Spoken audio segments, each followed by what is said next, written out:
My name is Miriam Caldwell, and I'm 65 years old. I've spent most of my life keeping my family afloat, quietly taking responsibility for everything no one else wanted to handle. I never expected the day I would lie on a hospital bed, facing emergency surgery, to feel so lonely and abandoned. The fluorescent lights overhead cast a harsh glow on the pale hospital walls, making the room feel smaller, colder. My heart hammered against my ribs. A mixture of fear and disbelief twisting through me. I clutched the thin sheets, trying to steady my shaking hands. The nurse had just left after explaining the procedure: tumor removal. Immediate. Unavoidable. And now, I had to make one more call. I dialed my daughter's number, my voice already tight with anxiety before she even answered. "Clara, I need you to watch the twins for a few hours," I said, trying to sound calm despite the racing thoughts. "I'm going into surgery right now." Her laughter came through the phone before any sympathy. "Mom, we can't cancel Adele tickets. You know, my mother-in-law has been planning this for months. It would ruin the whole evening." I froze. My throat went dry. "Clara, this isn't just a checkup. It's surgery. I could be under anesthesia for hours. They'll be 8 months old. And you're being a problem again." "Mom, always so dramatic," she interrupted, her tone sharp, final. I could hear her father in the background murmuring agreement, dismissive, like my life and my fears were inconsequential. Shock collided with fear. My mind flitted between disbelief and rising panic. I've handled crises before: illnesses, bills, emergencies, but nothing had ever left me feeling this small, this unseen. I had been the reliable one, the steady hand for decades, the person everyone counted on without question. And now, the very people I trusted most were choosing a concert over my safety. I gripped the bedrail tighter, trying to ground myself, forcing a calm that didn't exist. I had always been capable, prepared, and responsible. I had made countless sacrifices, carried burdens others ignored, and yet here I was, facing the stark truth that some things even I couldn't manage alone. The phone clicked as Clara hung up, leaving only the hum of the fluorescent lights and my shallow breathing. I leaned back against the stiff pillow, staring at the ceiling, and realized I would have to find another way, even if it meant facing the surgery entirely on my own. Lying in the hospital bed, I felt the quiet hum of machines and the antiseptic smell of the room press against me. But my mind was elsewhere, years away from this stark white space. I thought about the life I had built, the countless sacrifices no one ever acknowledged. I had been the family's anchor for decades, the one who quietly ensured everyone else's stability, while my own needs often went unmet. Clara had never asked for much, not for herself, but she had learned to expect everything from me without gratitude. I remembered the time her car broke down halfway across town. I didn't hesitate. I covered the repairs out of my own savings, delaying a checkup I had been long overdue for, or the months my parents struggled to make ends meet after retirement, and I quietly transferred money to cover their mortgage without a word. Every request had been met, every emergency solved, every burden lifted, and yet it had never been enough. I had postponed my own medical appointments to stretch the family budget. I had declined promotions when the timing clashed with a family crisis. I had gone without vacations, without comfort, without rest, so Clara and the rest of the family could thrive. And I had done it all without complaint. It was simply who I was, a caretaker by nature, a fixer by instinct. I had never considered how much of myself I gave until this moment, how easily it had been taken for granted. My reliability, my readiness to act, had become invisible, assumed, even mocked.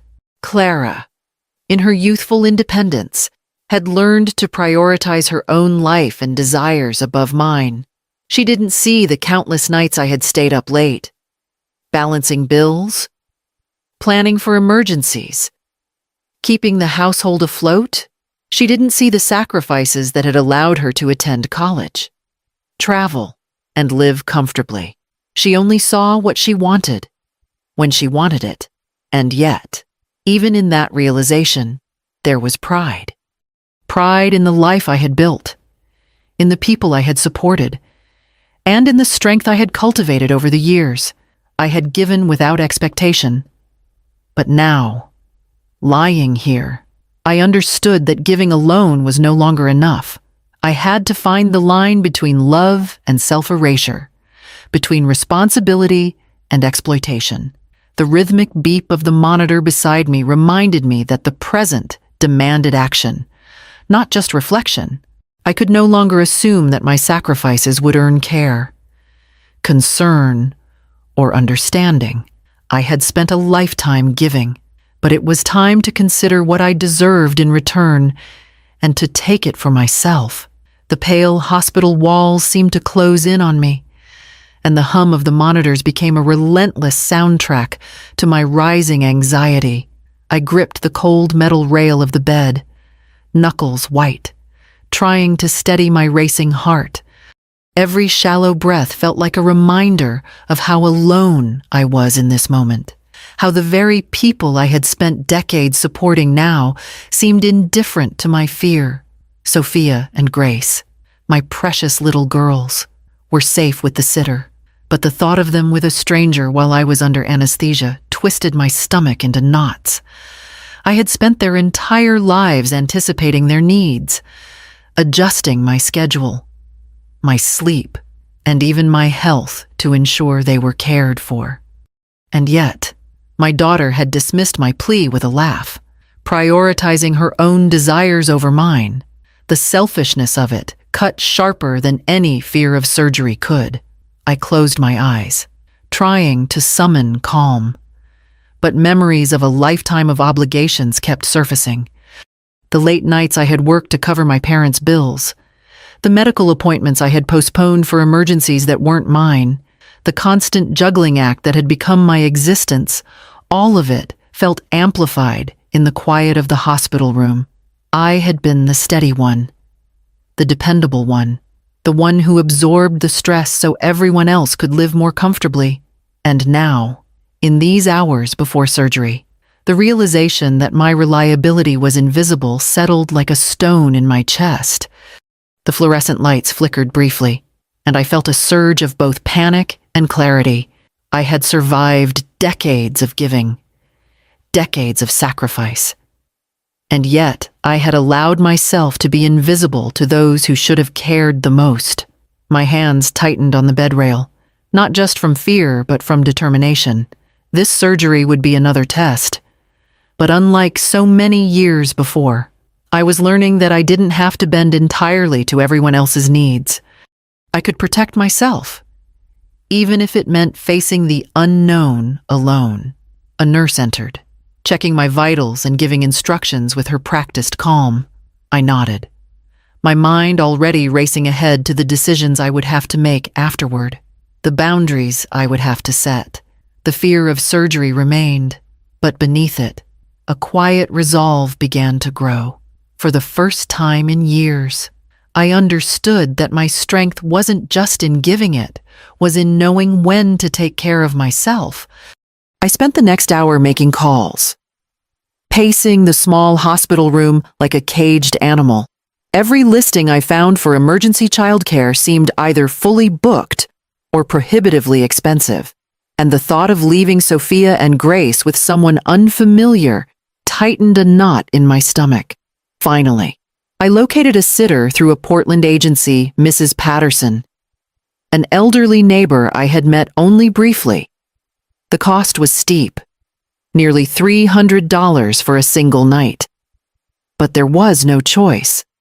I authorized the payment, my hands trembling as I entered my card information. When Mrs. Patterson arrived, Her gentle voice and careful manner brought a measure of calm I hadn't felt since waking up in this hospital. She asked about the twins with a concern that was almost maternal, checking their sleep schedules and preferences. And I realized with a sting that she was showing more care in these few minutes than Clara had in years. I handed her the girls, feeling their tiny hands clutch at my fingers, and whispered reminders about naps, bottles, and comfort. They gurgled softly, oblivious to the tension that had filled the room.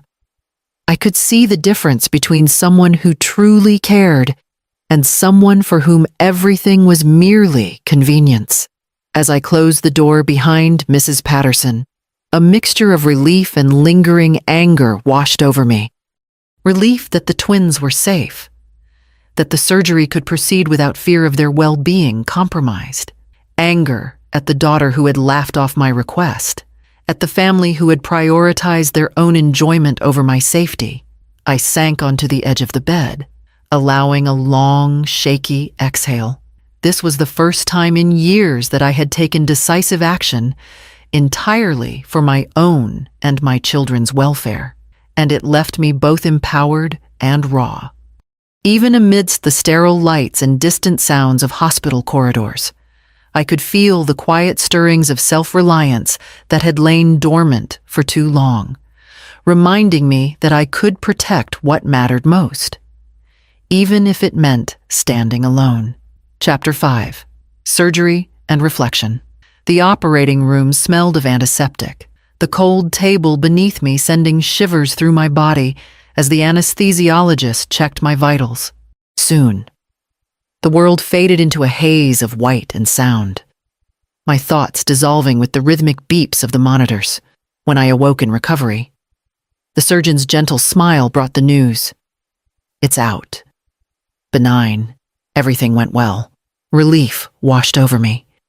But it was tempered by the weight of years spent giving, sacrificing, and being taken for granted. I let my mind drift over decades of conditional family love. I had attended to everyone else's needs, paying bills, covering emergencies, smoothing crises while my own health and well-being came last. Clara had always assumed my presence and care were inexhaustible, never questioning the cost, lying there. The contrast between surviving surgery and enduring emotional neglect pressed on me.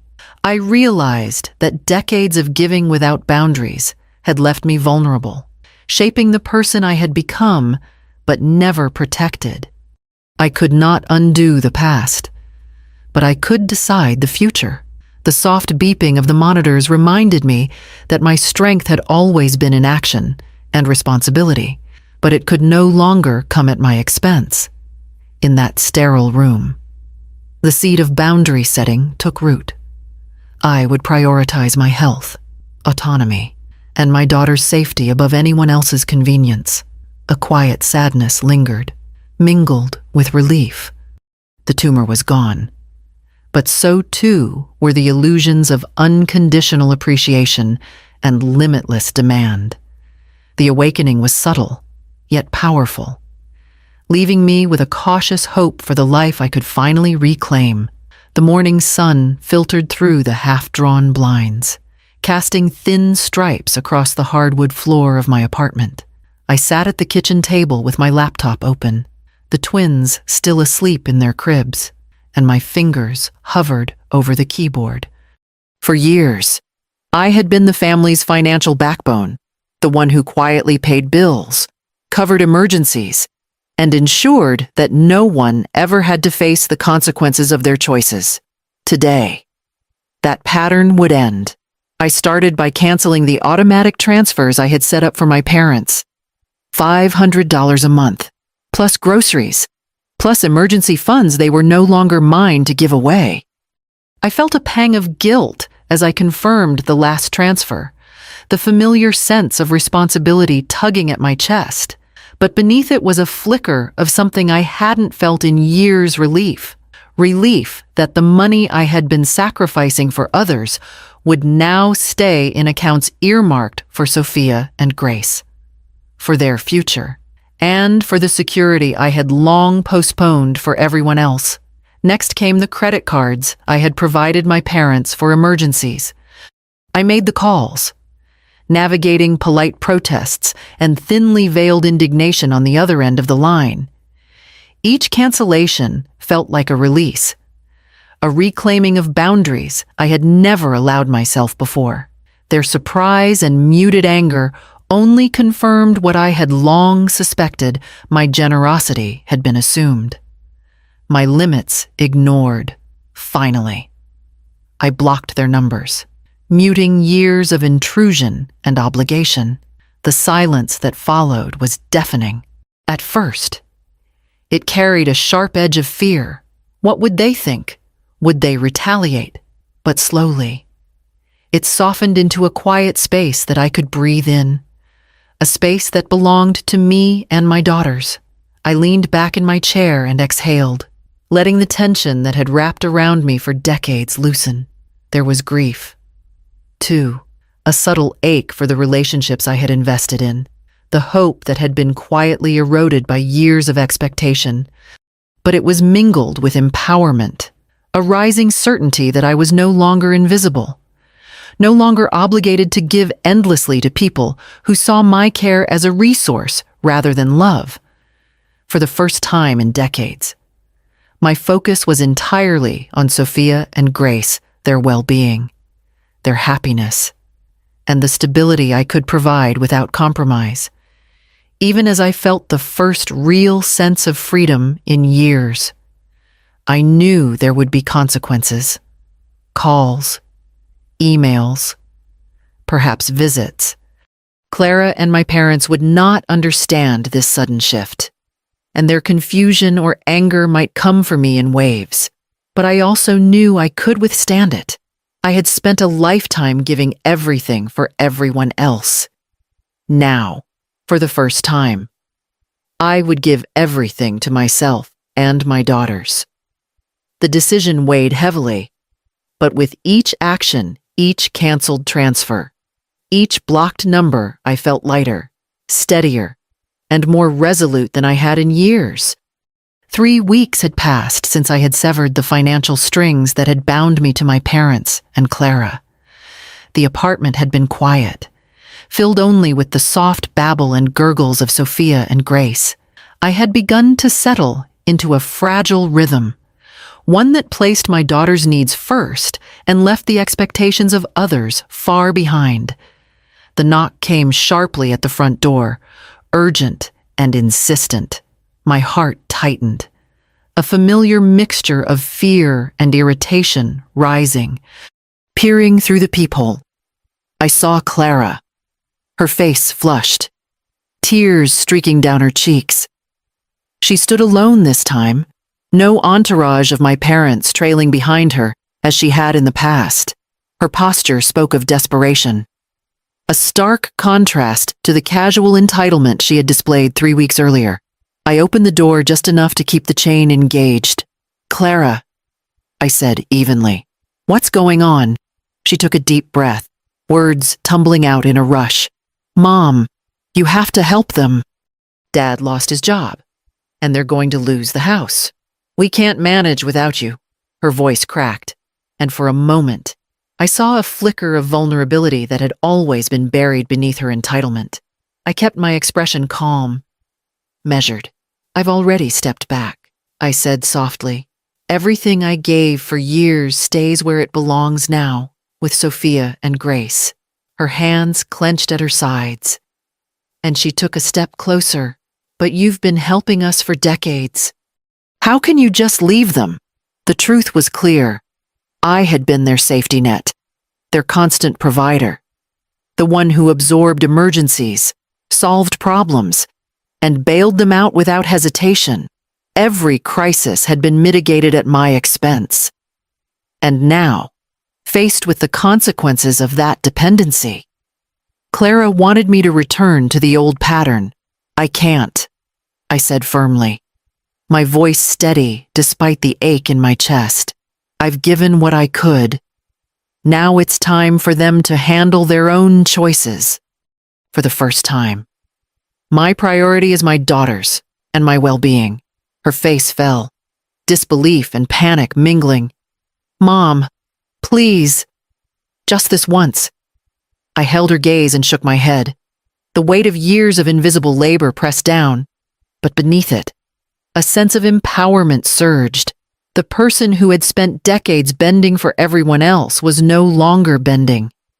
I was standing, finally, fully aware of my own worth and the boundaries I would no longer compromise. Clara's desperation highlighted everything I had carried for years, and in that moment, the balance had shifted over the next few days. Calls and messages came from Clara and my parents, each one more desperate than the last. They wanted explanations, assurances, anything that would return me to the role I had always played, the constant provider, the invisible fixer. Clara's messages were particularly insistent, alternating between guilt-laden apologies and subtle reminders of past generosity. I'm sorry, Mom. One text read, I didn't realize how hard this has been. If you help now, maybe we can make things right. I stared at the screen, feeling a familiar tightness in my chest. The words weren't apologies at all. They were transactional. Love and remorse were offered only in exchange for the return of my support. Decades of giving, of absorbing their emergencies and smoothing over their mistakes, had conditioned them to expect it as a baseline, not as a gift. I typed a reply. Deliberately measured, I cannot. The boundaries I have set will remain.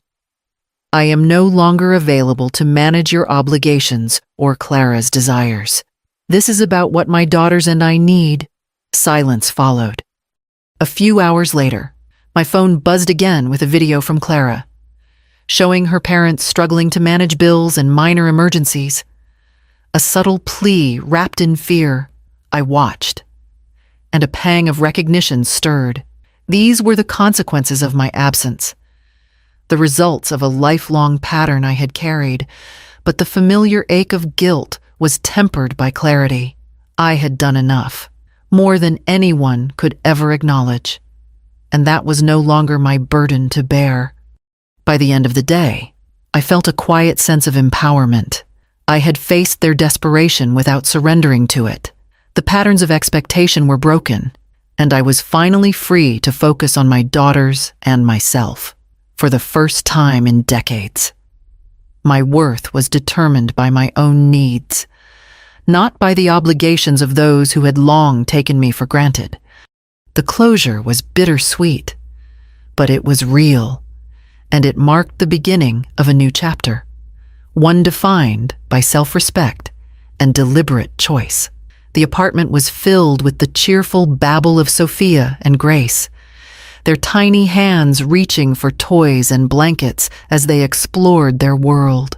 Watching them thrive brought a warmth that no call, text, or demand from the past could touch. I had finally reclaimed the space to nurture them without distraction, without the weight of others' expectations pressing down on every decision. Financially, I felt the relief of stability for the first time in years. Money that had once been siphoned off to cover crises I didn't create now stayed where it belonged, safely invested for my daughter's future and for the comfort of our home. Emotionally, the transformation was deeper. The quiet confidence of setting firm boundaries lingered, reminding me that self-respect was not negotiable. I moved through the apartment with a calm precision, tending to meals, laundry, and the small joys of daily life, feeling fully present in a way I hadn't in decades. The distance from my parents and Clara was tangible, but no longer painful. It was a choice I had made to preserve my well-being and model healthy relationships for my children. Sitting on the couch, the twins asleep in my arms, I allowed myself to savor the quiet victory. The past could remain where it belonged. I was finally living for myself, and for the little lives that depended wholly on me, the freedom, fragile and hard won, felt complete.